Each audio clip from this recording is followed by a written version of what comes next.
Dining with Dills. Dining with Dills. You're gonna get your delicious fill. Yeah, dining with Dills.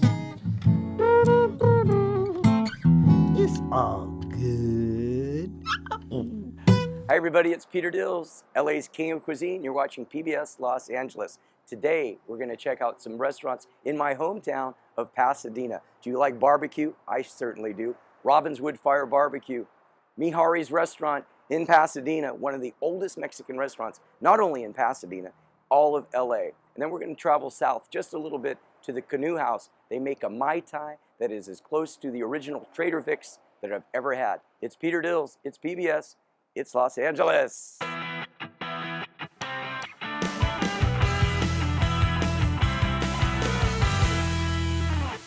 You know, I mentioned that there's probably over 10, 20,000 restaurants in the LA area alone. As I mentioned before, we're back into my hometown, Pasadena, California, at Robin's Woodfire Barbecue.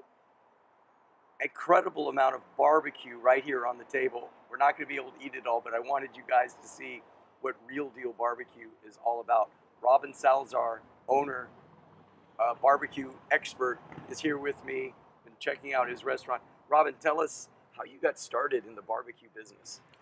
Well, I got started in the restaurant business as a busboy at a local IHOP, and 7 years later I bought it. I was the youngest franchise owner in the history of the company. Ran it for 4 years and came out to visit my sister in California one Christmas. And you know, it's coming to paradise when it's 25 below zero in Milwaukee, and you come here and it's 60 on December 25th. There was no turning back. But why barbecue? You know, I love barbecue. Barbecue is the all-American food. It goes back historically to the Pilgrims, to the cavemen. And barbecue, it seems simplistic, but it's a very difficult type of food to prepare. What is barbecue? What is grilling? When I'm home with my barbecue, I'm really just grilling, aren't I? Well, you hit a sore point with the aficionados. There's grilling, and then there's barbecuing. Barbecuing is smoking the meat to completion. Grilling is putting the meat or vegetable or whatever on the grill and cooking it with open flame to completion.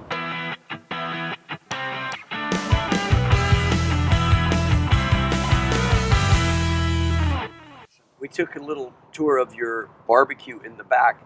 Where did you get that from, and what makes that unique in your style of barbecue here in California? That's the Bentley Rolls-Royce of barbecues. I had it commissioned for us at a place called J&R Barbecue in Mesquite, Texas. All they do is make barbecues, and they make them custom to what your needs are. It's a 4-ton barbecue, can do 1,000 pounds of meat at a time, no propane, no gas, just pure wood. Now, you said you love barbecue. We've got some photos that you took, actually, of your pilgrimage going across the United States to different barbecue places. Name a few of the places that you've been to of those pictures that we're going to share with our viewers right now. Well, outside of Robin's Woodfire Barbecue, you're not going to find many different an array of barbecues. So the way you learn about barbecue is you travel to different destinations. North Carolina Barbecue Trail from Raleigh up to Charlotte, Lockhart, Texas, Mobile, Alabama. This coming March, I'm going to Fort Worth, Texas, to the Stockyards. Memphis, Tennessee, Nashville, Tennessee. North Carolina is great. 2 different regions, 2 different types of sauce, all vinegar-based. And we've replicated to the best of our ability on different regions of barbecue where people can get a good sample of what type of barbecue is throughout the United States. Taking a tour of the restaurant, it's like we're at a mini museum. You've got stickers all over the place and posters of different barbecue competitions and stickers of restaurants all over the United States.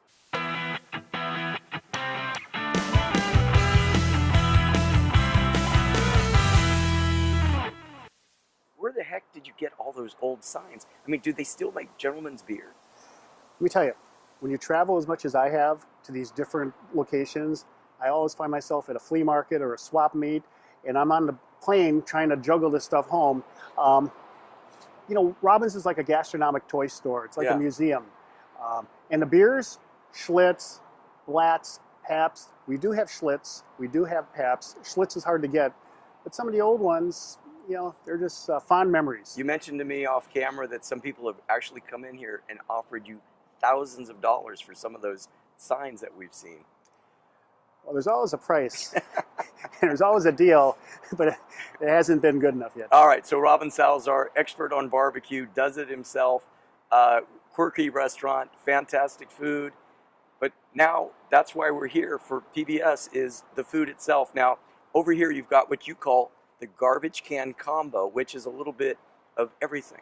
It's everything we sell, everything we smoke, everything we offer.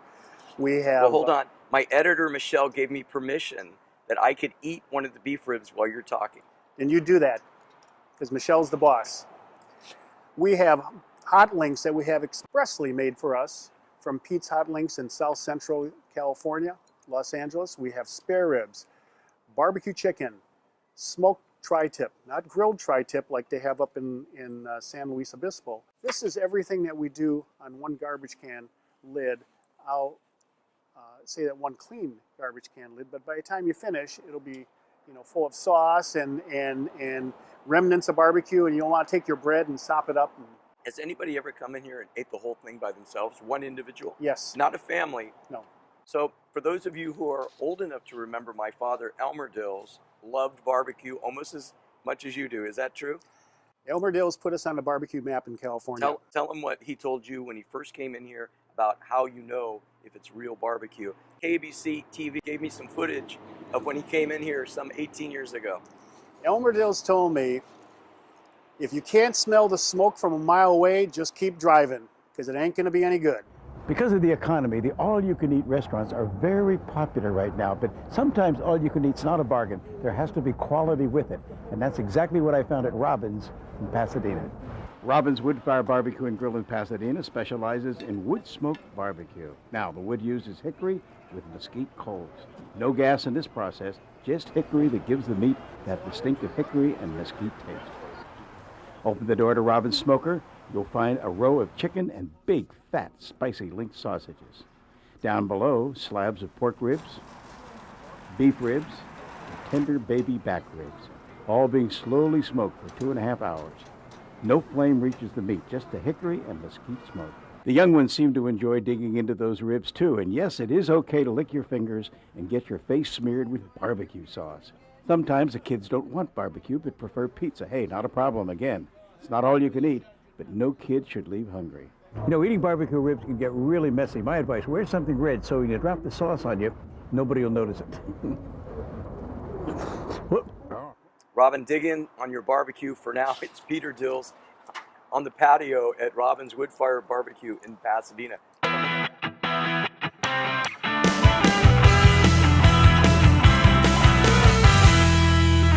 So it's lunchtime. What do you usually get here? The barbecue, the baby back ribs. They're delicious.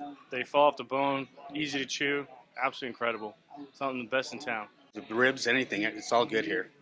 Coming up after the break, we're going to check out a real deal Mai Tai, and a little later, we're going to go down to Mijare's restaurant in Pasadena. They've been open for over 90 years. I got a long ways to go.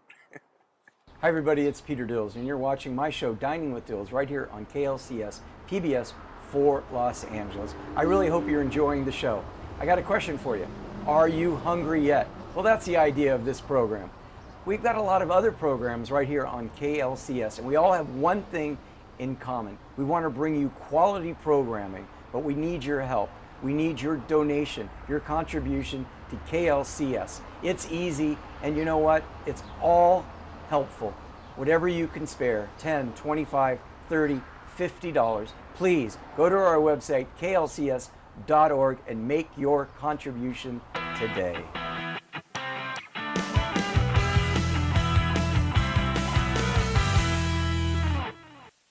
So we just went to Robin's Woodfire Barbecue in Pasadena. Next, we're going to hit Mijare's restaurant in Pasadena. We took a little break. We come down to South Pasadena. Why? Well, we're doing a story on restaurants that have been open for a long time. We're at the Canoe House in South Pasadena. Hasn't been open all that long, but they do something very special here that I wanted to share with you. Do you remember a restaurant called Trader Vic's in Beverly Hills, West Hollywood? Well, there was a Trader Vic. How he got his name was Vic, and he would go to England and China, and he would buy goods and sell goods. Trader Vic. In the 40s, he was at a little restaurant in Tahiti with some beautiful girls, and they were having some Polynesian drinks that he added a little bit of rum to. The girls loved the drink so much, they yelled, Mai Tai. Well, in Tahitian, Mai Tai means our approval. So we're here at the Canoe House in South Pasadena. Behind me, Tierra is going to make you and me, well, mostly me, a Mai Tai. Let's see how it's done. Hi, welcome to the Canoe House. I'm Tierra, and I'm going to show you our version of a Mai Tai. We start with just regular cubed ice. We top it with a whole bunch of crushed ice. We use our mix that has white rum, Malibu rum, passion fruit rum, and orange juice and pineapple juice. And then we top it with our orange curacao and an almond syrup. And then to top it off, we do the Myers dark rum.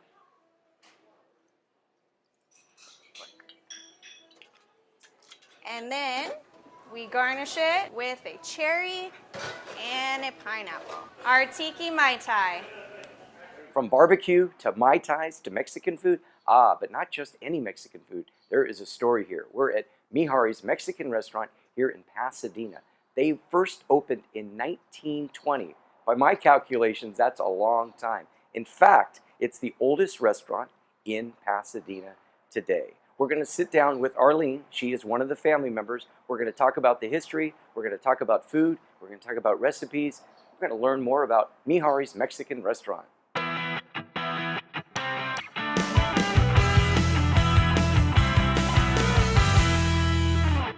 Do a little bit of fact checking. When we first started the segment, I said that Mijare's Mexican restaurant was the oldest restaurant in Pasadena. I'm with Arlene DeLang. She is one of the family members, and I think we could talk to Arlene and find out, is that true?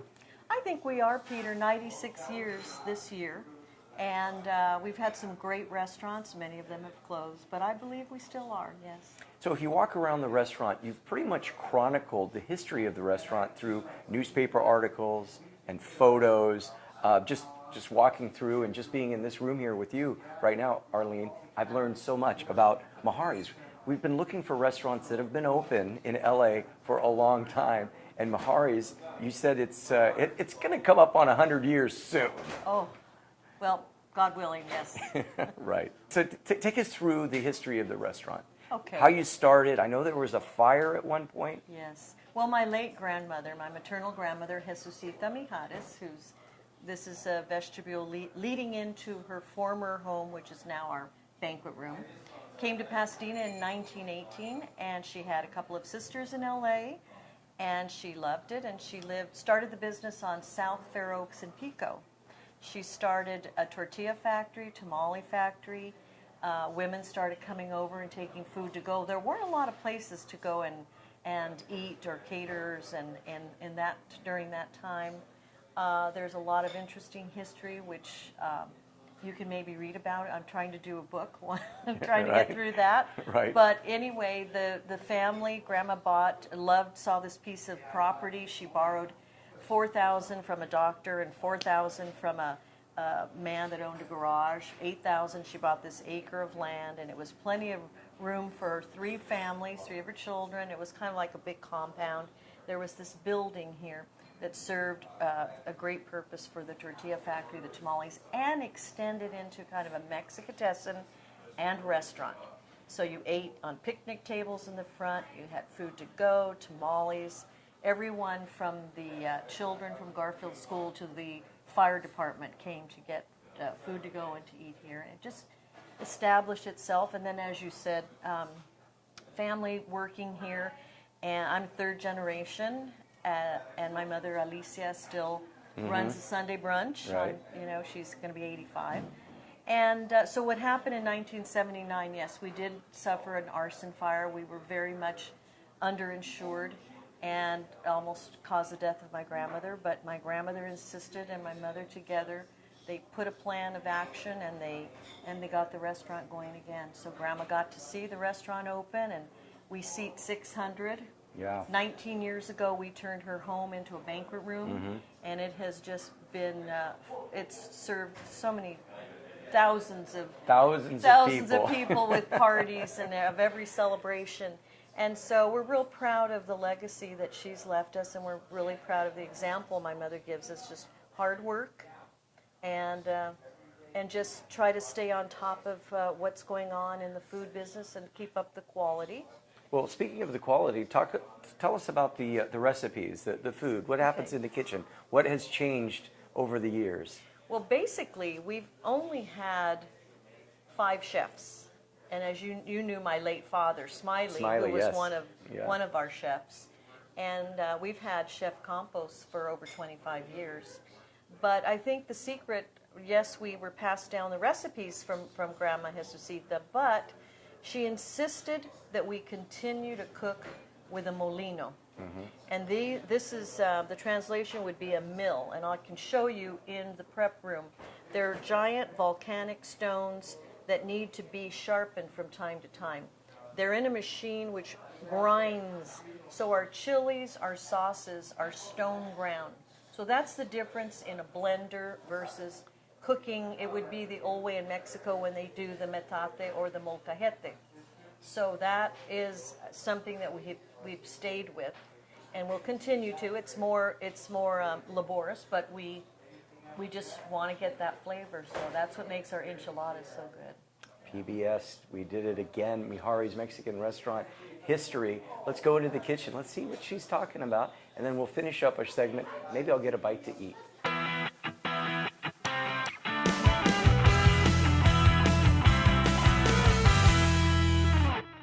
As I mentioned before, Mijare's Mexican Restaurant, 1920. There's no customers left from the 20s, but I ran into some friends of mine that have been coming here for a few years. So what brings you back to Mijare's Mexican Restaurant time and time again? The people. It feels like family. Family? It feels like It family. is. Yeah. And the food is wonderful. When they say it's a family-run restaurant, it's truly a family-run restaurant. Yeah. And most of their employees have been here for probably as long as Well, I've been coming for 25 years. And 25 years, and you've been coming here a few years. 12. Now, but you have one more story. This was your home of your first date, right? Yeah. Yes. Tell us about the first date. Well, we had a few margaritas. We Well, had to take a taxi home. That's what it's all about here at Mijare's Mexican Restaurant. Family, food, and drinks, of course, at the bar if you're old enough. We had 2 margaritas, and we ate fajitas. We love the fajitas here. Yes. Delicious. We set out in the back on the patio, Yes. which is absolutely an Gorgeous evening. amazing place to actually sit. You know, that reminds me, and this is a true story about Mijare's Mexican Restaurant. Paul McCartney Yes. came in here and serenaded the crowd on that patio a few years ago. Yeah, that's true. If it's good enough for Paul, it's probably good enough for all of us. Yes. All right. Well, we've had a good adventure today, huh? Mai Tais, barbecue, and Mexican food. Before we go, remember, go to klcs.org and make your donation today. Peter Dills signing off in Pasadena for PBS Los Angeles.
Hi everybody, it's Peter Dills, and you're watching my show Dining with Dills right here on KLCS PBS for Los Angeles. I really hope you're enjoying the show. I got a question for you. Are you hungry yet? Well, that's the idea of this program. We've got a lot of other programs right here on KLCS, and we all have one thing in common. We want to bring you quality programming, but we need your help. We need your donation, your contribution to KLCS. It's easy, and you know what? It's all helpful. Whatever you can spare, $10, $25, $30, $50, please go to our website, klcs.org, and make your contribution today.